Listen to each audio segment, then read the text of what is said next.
রাজধানীতে থেমে থেমে বৃষ্টি, চট্টগ্রাম ও সিলেটে বন্যার অবনতি। রাঙ্গামাটি ও বাঁশখালীতে 4 জনের মৃত্যু। চট্টগ্রাম বোর্ডের আজকের এইচএসসি পরীক্ষা স্থগিত।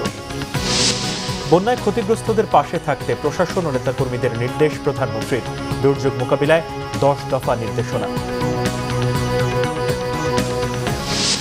রাজনীতি কেবল ক্ষমতা ভোগের প্রক্রিয়া নয়, মন্তব্য তথ্যমন্ত্রীর। যারা আওয়ামী লীগের মতো লুটপাটের কথা ভাবছেন তারা ভুল ধারণা নিয়ে আছেন, বললেন আইনমন্ত্রী। দেখছিলেন সংবাদ শিরোনাম, এবারে বিস্তারিত। দর্শক, এই মুহূর্তে ঢাকা বিশ্ববিদ্যালয় টিএসসি এলাকায় আছেন সহকর্মী আরেফিন শাওন। আমরা যুক্ত হব তার সাথে। শাওন, কোয়ার্টার ফাইনালে মুখোমুখি স্পেন ও বেলজিয়াম, ম্যাচ নিয়ে দর্শকদের আগ্রহ কেমন দেখছেন, আর ম্যাচে কারা ফেভারিট?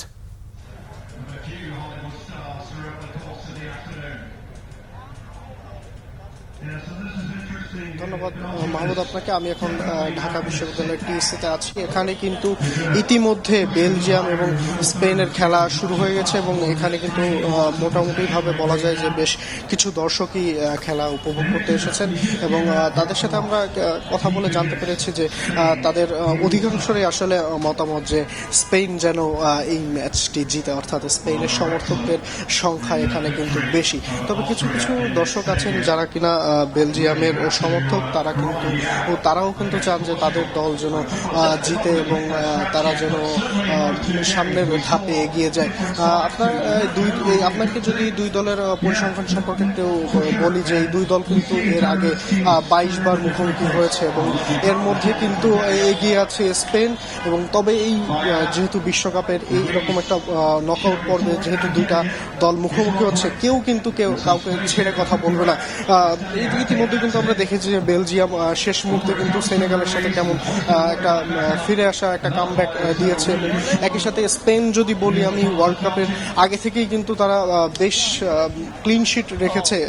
এই ক্ষেত্রে কিন্তু এই নকআউট পর্যায়ে এসে এই দুটি দলকে কোনো দলকে কিন্তু আসলে বেশি শক্তিশালী বলা যায় না, অর্থাৎ দুটি দলই কিন্তু শক্তিশালী এবং দর্শকদের মধ্যেও কিন্তু এরকমই মনোভাব রয়েছে। তবে বেশ কিছু দর্শকদের ধারণা এটা যে মতামত যে স্পেন যেন আসলে জিতে। মাহমুদ, টিএসসি থেকে বেলজিয়াম এবং স্পেনের যে ম্যাচ ছিল সেটি সম্পর্কে ছিল আমার কাছে সর্বশেষ সংবাদ। শাওন, আপনাকে ধন্যবাদ। যাচ্ছে অন্যান্য প্রসঙ্গে। ভারী বর্ষণ ও পাহাড়ি ঢলে শুক্রবার চট্টগ্রামের বাঁশখালী ও রাঙ্গামাটির বাঘাইছড়িতে 2 শিশুসহ 4 জনের মৃত্যু হয়েছে। বন্যা দেখা দিয়েছে চট্টগ্রামের সাতকানিয়া, লোহাগাড়া, চন্দনাইশ উপজেলাতেও। অন্যদিকে খাগড়াছড়িতে পরিস্থিতির কিছুটা উন্নতি হলেও এখনও জেলা সদর, দীঘিনালা ও মহালছড়িতে 6,000 পরিবার পানিবন্দী রয়েছে। পাহাড়ি ঢলে ভয়াবহ রূপ নিয়েছে হবিগঞ্জের খোয়াই নদী। এদিকে চট্টগ্রাম বোর্ডে আজকের এইচএসসি পরীক্ষা স্থগিত করেছে কর্তৃপক্ষ। প্রতিনিধিদের তথ্য ছবিতে ডেস্ক রিপোর্ট। একদিকে বাঘাইছড়ি শহরে পাহাড় ধসের আতঙ্ক, পাশাপাশি বাঘাইছড়ি ও বড়কল উপজেলার পুরো নিম্নাঞ্চল প্লাবিত। আশ্রয়হীন হয়ে পড়েছে বাঘাইছড়ির প্রায় 10,000-এর বেশি মানুষ। তারা আশ্রয় নিয়েছে বাড়ির ছাদ, বিভিন্ন স্কুল সহ নানা উঁচু জায়গায়। পুরো উপজেলায় চলছে খাবার পানির সংকট। এদিকে বন্যার পানিতে জেলা সদরের মগবানে ও বিলাইছড়িতে 2 জনের মৃত্যু হয়েছে। দুর্গত মানুষকে ত্রাণ সহায়তা পৌঁছে দিচ্ছে প্রশাসন। পাহাড় ধসের ঝুঁকি বেড়ে যাওয়ায় রাঙামাটির বিভিন্ন ঝুঁকিপূর্ণ এলাকা থেকে বাসিন্দাদের নিরাপদ আশ্রয় কেন্দ্রে সরিয়ে নেওয়া হচ্ছে। খাগড়াছড়িতে পরিস্থিতির কিছুটা উন্নতি হলেও এখনও জেলা সদর, দীঘিনালা ও মহালছড়িতে 6,000 পরিবার পানিবন্দী। আশ্রয় কেন্দ্রে উঠেছে 2,000 মানুষ। সেনাবাহিনীর সহযোগিতায় সাজেকে আটকা পড়া পর্যটকদের পর্যায়ক্রমে নিরাপদ গন্তব্যে পৌঁছে দেওয়া হচ্ছে। দুর্গত এলাকায় জেলা প্রশাসন, সেনাবাহিনী, বিজিবির ত্রাণ ও রান্না করা খাবার বিতরণ করা হচ্ছে। এদিকে টানা বৃষ্টিতে সৃষ্ট বন্যা ও পাহাড় ধসে সড়ক যোগাযোগ বিচ্ছিন্ন হওয়ায় সাজেকে আটকে পড়া আরও 421 পর্যটক সাজেক ছেড়েছে।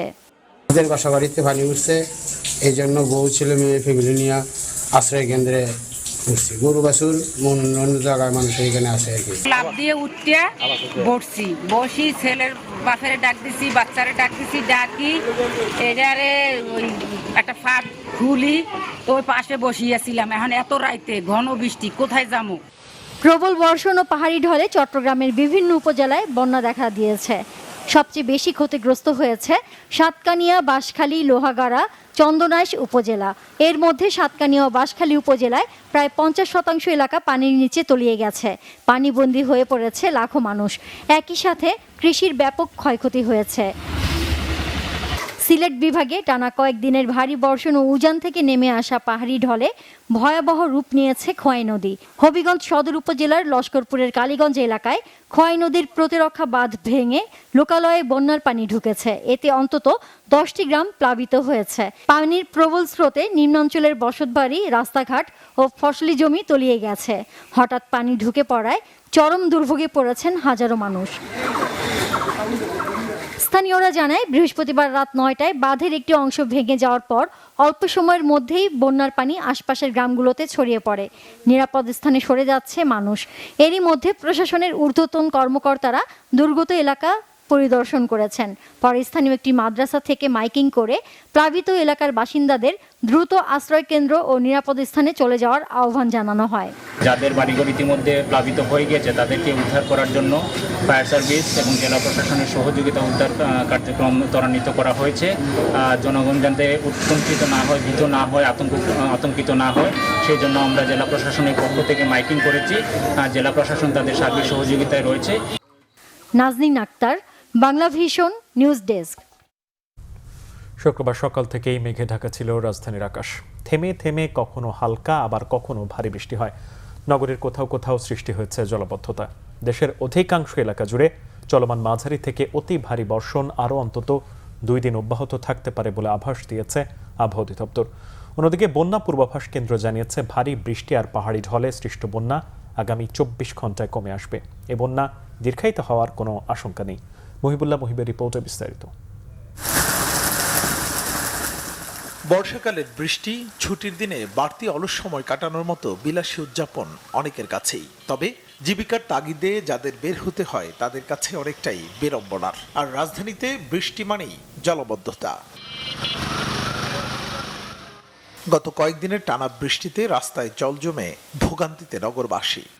বর্ষার মধ্যে ইনকামও কম আমাদের, এদিকে পানি হলে গাড়ি ঘোড়া চলাতে সমস্যা। বৃষ্টির কারণে ওই যে রাস্তায় পানি জমা থাকে, কাদা মারা এগুলি আর ইয়েতে যেখানে পানি জমা থাকে ওইখান দিয়ে দেন। এই যে এখানে পানি জমা দিতে তখন তো সাইকেল নেওয়া যায় না। বৃষ্টি হলে 2 ফুট 3 ফুট পানি জমা যায়। তারপরে যে আপনার এখানে মানুষের যাতায়াতের সমস্যা হয়, অনেক গাড়ি যাইতে পারে না, গাড়ি বন্ধ হয়ে যায়, অনেক সময় অনেক গাড়ি বন্ধ হয়ে যায়।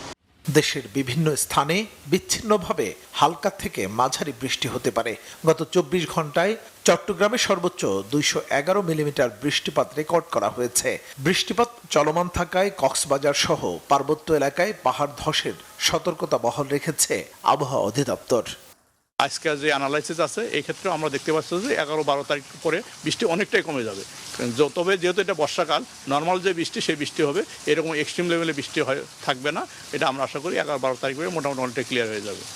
এদিকে বন্যা পূর্বাভাস ও সতর্কীকরণ কেন্দ্র জানিয়েছে, বর্তমানে পার্বত্য এলাকা এবং সিলেট বিভাগের 5টি নদীর 9টি পয়েন্টে পানি বিপদসীমার উপর দিয়ে প্রবাহিত হচ্ছে। তিস্তা নদী বিপদসীমার কাছাকাছি অবস্থান করছে। সার্বিকভাবে আগামী 2 দিন এসব এলাকার বন্যা পরিস্থিতি স্থিতিশীল থাকবে। এই মুহূর্তে আমাদের সাঙ্গু এবং মাতামুহুর নদী, যেটা মূলত বান্দরবান এবং কক্সবাজার জেলা দিয়ে প্রবাহিত হয়, সেখানে বিপদসীমার উপর অবস্থান করছে। পানি সমতল যদিও কমেছে, সেই সাথে আমার মৌলভীবাজার এবং হবিগঞ্জ জেলার মনু এবং খোয়াই নদী বিপদসীমার অবস্থান করছে, আর কুশিয়ারা নদীর 2টা পয়েন্টের বিপদসীমার অবস্থান করছে। আমাদের আবহাওয়া অফিস বলছে যে বৃষ্টিপাত দ্রুতই ভারী বৃষ্টিপাত চলে যাচ্ছে। সো এই বন্যা দীর্ঘায়িত হওয়ার কোনো সম্ভাবনা এই মুহূর্তে নাই এবং অতি দ্রুতই পানিটা আবার নেমে যাওয়ার সম্ভাবনা রয়েছে। এবারের আকস্মিক বন্যা দীর্ঘস্থায়ী হবার সম্ভাবনা নেই বলেও জানিয়েছে বন্যা পূর্বাভাস ও সতর্কীকরণ কেন্দ্র। আশা করছি অতি দ্রুতই পানি আবার বৃষ্টিপাত কমে যাওয়া মাত্রই পানি আবার দ্রুতই চলে যাবে। অর্থাৎ এই বন্যা। মুহিবুল্লাহ মুহিব, বাংলা ভিশন, ঢাকা।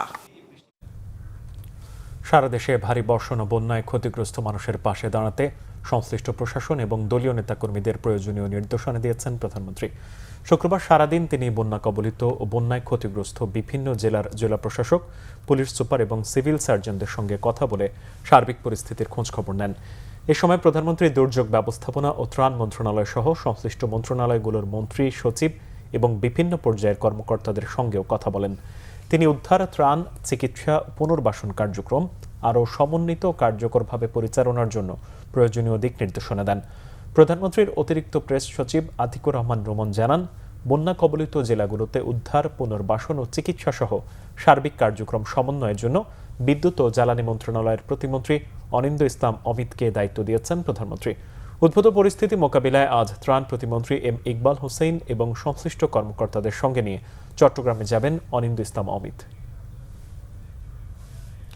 চট্টগ্রাম বিভাগের বিভিন্ন জায়গায় দুর্যোগে হতাহতের ঘটনায় গভীরভাবে শোক প্রকাশ করেছেন প্রধানমন্ত্রী তারেক রহমান। এই পরিস্থিতিতে প্রশাসন, আইনশৃঙ্খলা বাহিনী, সর্বস্তরের প্রশাসন এবং রাষ্ট্রযন্ত্রের সাথে জড়িতদের অসহায় মানুষের পাশে দাঁড়াতে 10 দফা নির্দেশনা দিয়েছেন প্রধানমন্ত্রী। শুক্রবার সরকারি বাংলা কলেজের প্রথম মিলন মেলা অনুষ্ঠানে প্রধানমন্ত্রীর উপদেষ্টা ও প্রধানমন্ত্রীর কার্যালয়ের মুখপাত্র মাহাদি আমিন এসব কথা জানান। তিনি জানান, সরকার এরই মধ্যে কক্সবাজার, চট্টগ্রাম, রাঙ্গামাটি, বান্দরবান ও খাগড়াছড়ি জেলায় 1000-এর বেশি আশ্রয়কেন্দ্র চালু করেছে। এসব আশ্রয়কেন্দ্রে ভারী বৃষ্টিপাত, পাহাড়ি ঢল ও বন্যায় ক্ষতিগ্রস্ত 12,000-এরও বেশি মানুষ নিরাপদ আশ্রয় নিয়েছেন। মানুষের কষ্ট লাঘবে তাদের কাছে খাদ্য পৌঁছে দেয়া, বিশুদ্ধ পানি পৌঁছে দেয়া, স্যানিটেশন নিশ্চিতে কাজ করে যাচ্ছে সরকার।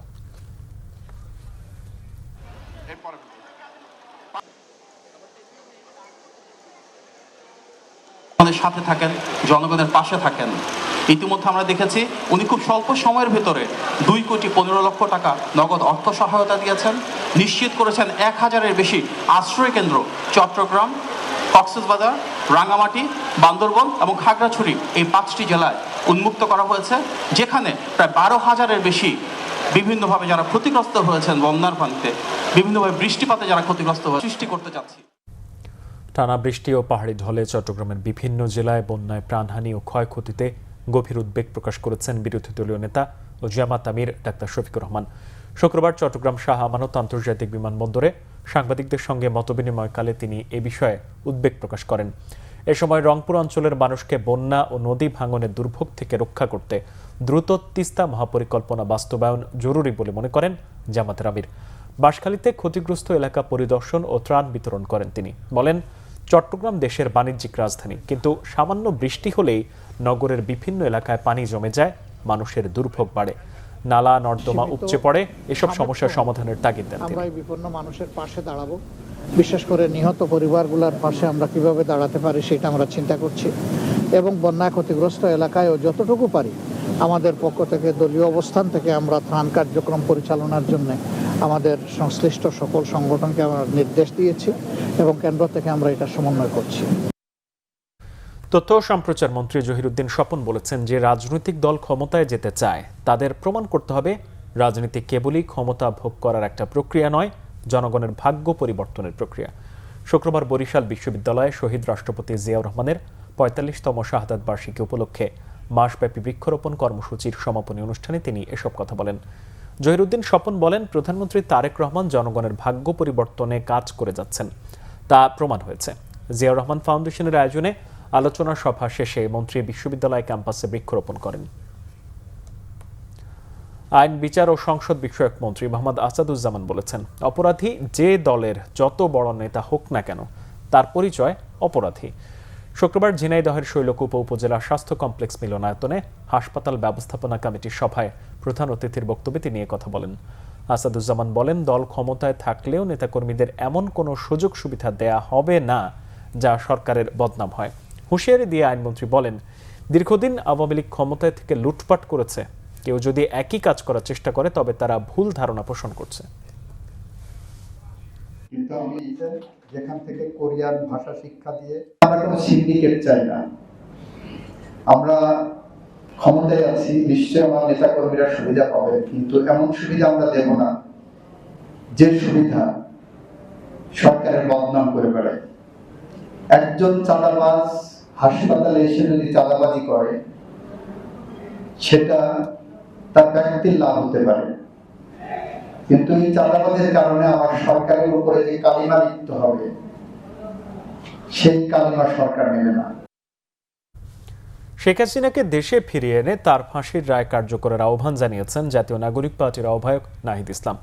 শুক্রবার বিকেলে কাকরাইলে আইডিইবি ভবনে আন্তর্জাতিক MSME দিবসের আলোচনায় তিনি বলেন, জনগণ চায় শেখ হাসিনা দেশে ফিরুক ফাঁসির রায় কার্যকর করার জন্য।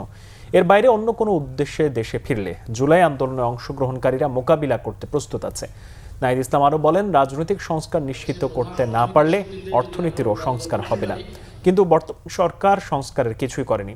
ফ্যামিলি কার্ড দিয়ে সরকার একটা নির্ভরশীল জনগোষ্ঠী তৈরি করছে বলেও মন্তব্য করেন এনসিপির আহ্বায়ক।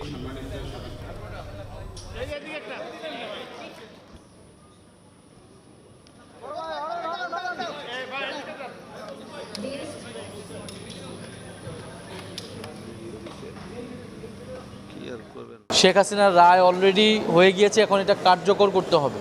শেখ হাসিনা যদি দেশে ফিরে, কেবলমাত্র ফিরবে ফাঁসির রায় কার্যকর হওয়ার জন্য।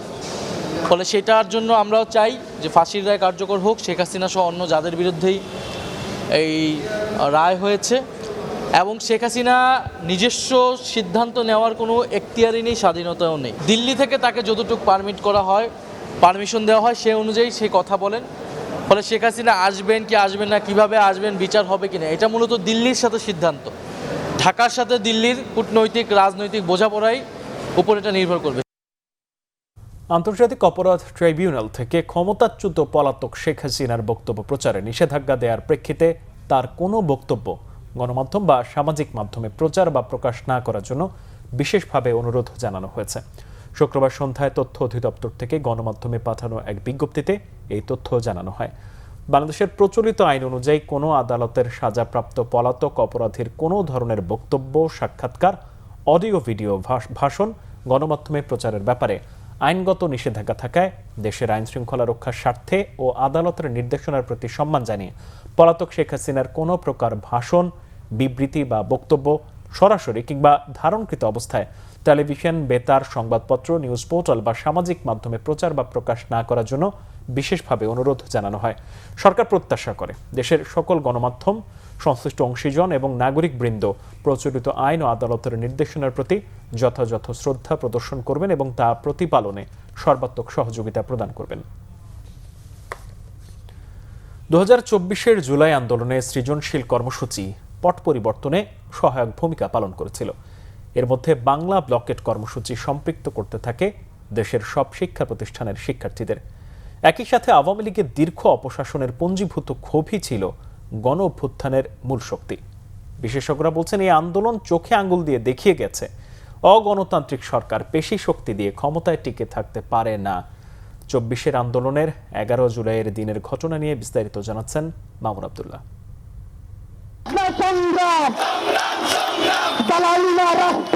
স্বৈরাচার শেখ হাসিনা সরকারের সময় সরকারি চাকরিতে কোটা ব্যবস্থার পুনর্বহালে ক্ষোভে ফুঁসতে থাকে গোটা ছাত্র সমাজ। তারই ধারাবাহিকতায় বৈষম্য বিরোধী ছাত্র আন্দোলনের আহ্বানে 2024 সালের 11 জুলাই বৃহস্পতিবার চতুর্থ দিনের মতো চলে বাংলা ব্লকেট কর্মসূচি। এদিন কোটা নিয়ে আপিল বিভাগের আদেশের পর শিক্ষার্থীদের ক্যাম্পাসে ফিরে যাওয়ার নির্দেশ দেন তৎকালীন সরকারের মন্ত্রীরা। পূর্ব ঘোষিত কর্মসূচি অনুযায়ী এদিন বিকেল 3টায় রাজধানী সহ সারা দেশে সড়ক, মহাসড়ক ও রেলপথ অবরোধ করে শিক্ষার্থীরা। বৃষ্টি উপেক্ষা করেই ঢাকা বিশ্ববিদ্যালয় থেকে মিছিল নিয়ে শাহবাগে যান শিক্ষার্থীরা। এতে বাধা দেয় পুলিশ। বাধা উপেক্ষা করেই আন্দোলন চালিয়ে যেতে চাইলে শিক্ষার্থীদের সাথে পুলিশের সংঘর্ষের ঘটনা ঘটে। বাংলা ব্লকেট কর্মসূচি শুধু রাজধানীতেই সীমাবদ্ধ ছিল না। এ বিস্ফোরণ ছড়িয়ে পড়ে জগন্নাথ, জাহাঙ্গীরনগর, কুমিল্লা, চট্টগ্রাম, সিলেট, রাজশাহী, বরিশাল, খুলনা, যশোর সহ দেশের সব বিশ্ববিদ্যালয়। তো সব মিলিয়ে দীর্ঘ সময়ব্যাপী আওয়ামী লীগের শাসনের বিরুদ্ধে মানুষের যে ক্ষোভ এবং ঘৃণার জায়গাটা ছিল, সেটা কিন্তু এই আন্দোলনে একটা পুঞ্জীভূত শক্তি হিসেবে সামনে এসেছিল। একই সাথে আমরা ঢাকা বিশ্ববিদ্যালয়ে যারা দীর্ঘ সময় ধরে রাজনীতির সাথে যুক্ত ছিলাম, আমাদের রাজনীতির লক্ষ্যের জায়গা ছিল বাংলাদেশকে ফেসিবাদ মুক্ত করা, বাংলাদেশকে স্বৈর শাসন থেকে মুক্ত করা। অতএব আন্দোলনকে কিভাবে শিক্ষার্থীদের মধ্যে ছড়িয়ে দিতে হয় সে জায়গায় যেমন আমাদের পরিকল্পনার জায়গা ছিল, এবং সকলের মধ্যে একটা স্বতঃস্ফূর্ততা ছিল সৎ নিয়তে আন্দোলনে অংশগ্রহণ করবার এবং যে কোনো ধরনের বাধা বিঘ্ন সেগুলোকে ভয় না পাওয়ার একটা মানসিকতা তাদের মধ্যে তৈরি হয়েছিল যারা আন্দোলনের নেতৃত্বের জায়গায় ছিলেন। এবং সব থেকে বড় বিষয় হলো যে এই আন্দোলনের সময়টাতে সারা দেশের মানুষেরা তারা সকলে নিজ নিজ জায়গা থেকে স্বতঃস্ফূর্তভাবেই এই আন্দোলনে অংশগ্রহণ করেছেন। বিশেষজ্ঞরা বলছেন, অগণতান্ত্রিকভাবে পেশি শক্তি দিয়ে ক্ষমতায় টিকে থাকা যায় না। এই আন্দোলন তার প্রকৃষ্ট উদাহরণ। কিভাবে মানে একটা ফেসিবাদী সরকার জনপ্রত্যাশার বিরুদ্ধে যে অগণতান্ত্রিকভাবে নিজের ক্ষমতাকে আঁকড়ে থাকার জন্য যে পেশিশক্তির ব্যবহার করেও যে চূড়ান্ত সাফল্য আসে না, সেটা এই জুলাই আমাদেরকে আবার শিক্ষা দিয়েছে। এবং ভবিষ্যতে যারা বাংলাদেশের মানে কর্ণধার হবেন, একটা নির্বাচনের মাধ্যমে সরকার পরিচালনার দায়িত্ব লাভ করবেন, আমি মনে করি তাদের এখান থেকে শিক্ষা নেওয়ার দরকার আছে। এবং সেটা যদি নেন তাহলে আগামীর বাংলাদেশে এই ধরনের ঘটনার হয়তো আর পুনরাবৃত্তি লাগবে না। মুক্তিযুদ্ধের পর 2024-এর ছাত্র জনতার গণ অভ্যুত্থান দেশের ইতিহাসে সবচেয়ে উল্লেখযোগ্য ঘটনা বলেও মনে করেন এই ইতিহাস বিশেষজ্ঞ ও শিক্ষাবিদ। মামুন আব্দুল্লাহ, বাংলা ভিশন, ঢাকা। ব্রিটিশ প্রধানমন্ত্রী হওয়ার দৌড়ে আরও এগিয়ে গেলেন লেবার পার্টির নেতা সাবেক Manchester mayor Andy Burnham. Parliamentary labour পার্টির 322 জন বা 80%-এরও বেশি সদস্য বার্নহামকে আনুষ্ঠানিকভাবে সমর্থন দিয়েছেন। মনোনয়ন জমা দেওয়ার প্রথম দিনে বৃহস্পতিবার ওয়েস্ট রিটিং-এর মতো শীর্ষস্থানীয় সম্ভাব্য প্রার্থীরা নিজেদের নাম প্রত্যাহার করে বার্নহামের প্রতি সমর্থন জানান। অন্য সম্ভাব্য প্রার্থীরা তাদের প্রার্থিতা প্রত্যাহার করে নেয়। বার্নহামের সামনে দলের শীর্ষ পদে বসার পথ প্রায় পরিষ্কার হয়ে গেছে।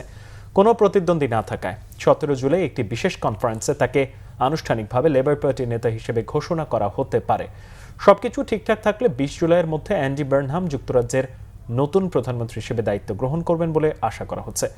এক বিবৃতিতে বার্নহাম বলেছেন, যে লেবার এমপিরা তাকে দলের নেতৃত্ব দানের জন্য মনোনীত করেছেন তাদের প্রতি তিনি গভীরভাবে কৃতজ্ঞ। বলিউডের তারকা সন্তানদের অভিষেক নতুন কিছু নয়।